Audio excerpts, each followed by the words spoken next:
Welcome to the Future of Field Service podcast. I'm your host, Sarah Nicastro. I'm here in rainy but beautiful Amsterdam, where Field Service Europe just wrapped for 2023. And I thought I would give you all a bit of a summary of the themes and topics and discussions that came up here at the event over the last 2 days. So I would be remiss not to start with my favorite session, which happened to be the one that I had the pleasure of moderating with Electrolux. So I was joined by Rainier Welschen, who is best title ever, Head of Peace of Mind for Electrolux Group, as well as Charlotte Louisly, who is the Business Transformation Lead, and Jelle Coppens, who is Business Process Expert for Field Operations. So these three folks from Electrolux have been intimately involved in the company's journey of service transformation. So Electrolux is a company with a deep, rich history, more than 100 years. And a couple of years ago, overall shifted to a more customer-centric strategy and recognize that service obviously plays a critical role in its competitive differentiation and customer experience. But at the time was working on a homegrown service management system that dated as far back as the mid-'80s. So they knew it was time to not only modernize the technology, but invest in a platform that would allow them, to really introduce more intelligence, automation, and efficiency into their service operations, and also set the stage for a lot of the things they would like to be able to do in the future. So it is a global service transformation project that Electrolux has selected IFS for, that is in its earlier stages. It's been underway for a while, but this team from the Benelux has been pivotal to the beginnings of the project. So the team joined and talked not only about the catalyst for the change and how the technological upgrade will help them with their service differentiation. But they also shared a lot of the specifics around selection criteria, change management, lessons learned. I think we talked about challenges as well as pleasant surprises. And it was a great session. Those three folks from the Electrolux team are folks that I haven't had the opportunity to interview before. Some of you may remember that Christopher Brun from the Stockholm region has been on the podcast before and has spoke at some of our events. It was my first time having the opportunity to speak on stage with Ray, Charlotte, and Jelle, and it was great. They were all wonderful. And I think the crowd here really enjoyed the session because it was just a very realistic view of what it takes to truly set a strong foundation for service innovation. So that was great. But there has been a number of wonderful sessions over the last 2 days. So there was a panel discussion on Tuesday about continuous innovation in service. And one of the things that stood out to me from that conversation is gentleman Matthew Skipworth from Terex said, by 2030, I don't believe we will have a skilled workforce in our industry. So quite a bold statement. I'm actually hoping that I can get in touch with Matthew and he'll agree to come on the podcast and have a conversation about that. But what he was saying is that, by 2030, what he anticipates is, I think the way he put it was 2 feet and a heartbeat can do the work that needs to be done on site. So really, essentially, the source or the core of value in service for the customer, he believes will shift. So it was interesting to hear that statement and also hear how the other panelists felt about, some of the changes that are taking place in, more remote work, more digital service offerings, self-service, all sorts of things that are changing, what the traditional means of service delivery have looked like.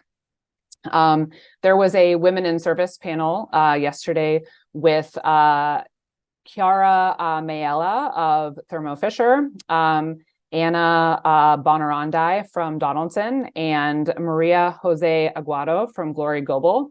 Those three women, along with Maureen, talked about the fact that most organizations are still really struggling to get women into service, particularly in frontline service technician roles. And they each shared a bit about their own journeys, talked about how their companies are looking at that challenge, and making changes in terms of how job descriptions are written, and what mentorships look like. And it was an interesting conversation. I think it was Maria that said how often she's asked when she's traveling who's taking care of her children, which, if you listen to this podcast or read any of my content, is a sentiment that I can fully empathize with.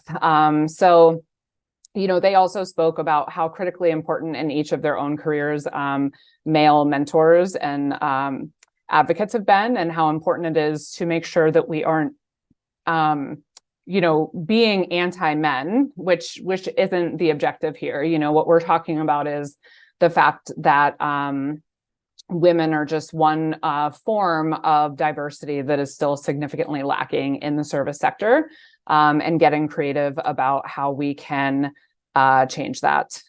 So it was a really good conversation. There was a conversation later in the day talking about the evolution of the field workforce. So kind of tying into Matthew's statement earlier in the day about what he believes will happen by 2030, but talking about how organizations are looking at their frontline workforce, what's changing, how they're upskilling, or what different skills they're looking for, et cetera. So that panel conversation had Didier Deveau from Glory Global, Christophe Hiete from Sativa, Elena Lubarco from Tetra Pak, and was moderated by Alvaro Pombo from Pronto Forms. And some of the things that came up in that discussion, one of the things that I've talked a bit about before, and I think we'll continue to see, is sort of the idea of segmenting work differently so that you can allocate different strengths and skill sets to different roles that need to be done in the field. So, different organizations share different examples of how they're doing that. Some, I think they had like a junior technician, a regular technician, a senior technician. Others is done by product line or, area of specialty. But the idea being that, you have different ways to segment the work where you can align strengths to the more technical jobs. You can align strengths to the more relationship building or customer centric aspects of the job, et cetera. Another important point in that conversation was the importance of career progression and giving people a clear picture when they come into an organization of what their opportunity is within the business and how they can progress through different training, acquiring different skill sets, and ultimately progressing through different roles. And one of the things that I liked during this panel is actually something Alvaro said that I believe he said his father used to always say to him, which is, thinking doesn't cost a lot of money. And that struck me because I think in service, a lot of what holds us back from the progress we could be making is that we don't want to think differently. We can make a lot of excuses for why things can't change.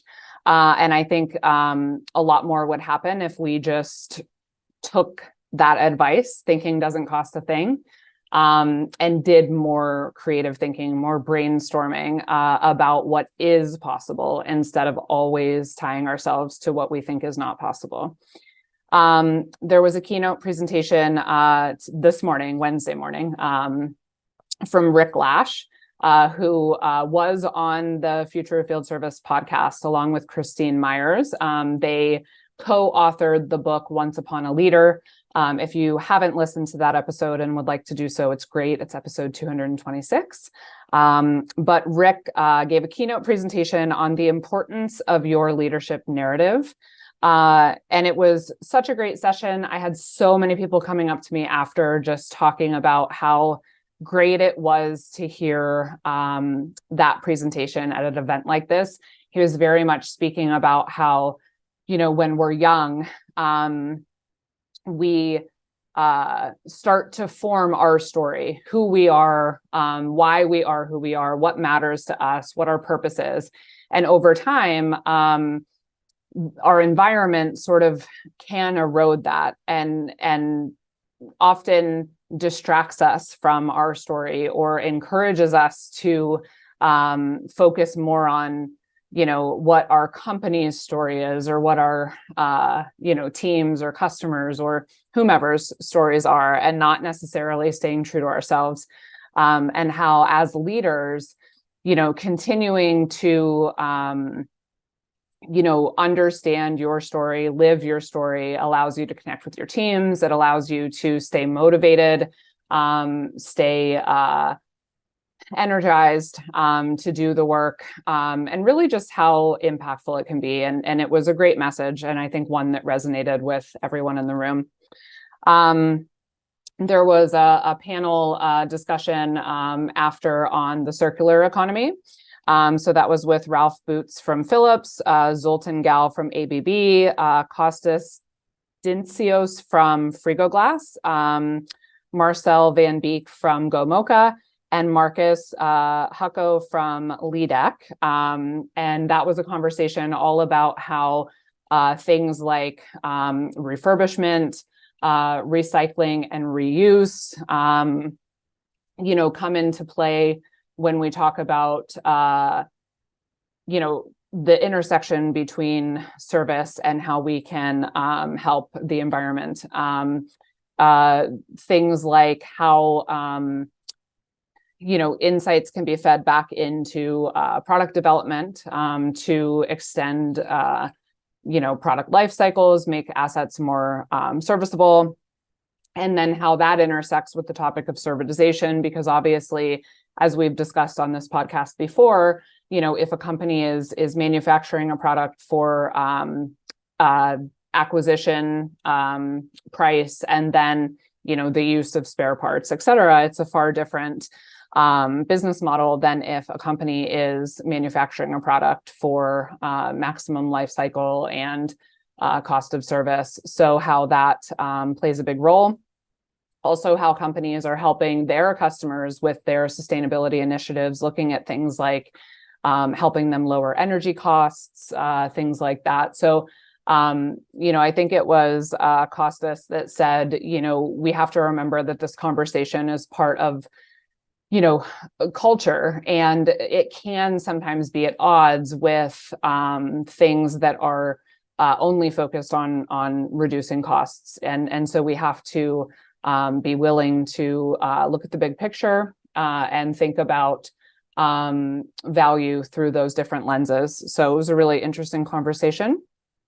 And then there was conversation this afternoon with Andrea Pellizzaro of Alpha Laval, Valeria Zimenkova from Xylem, Tjerk Smits from Boston Scientific, moderated by Jan van Veen with More Momentum.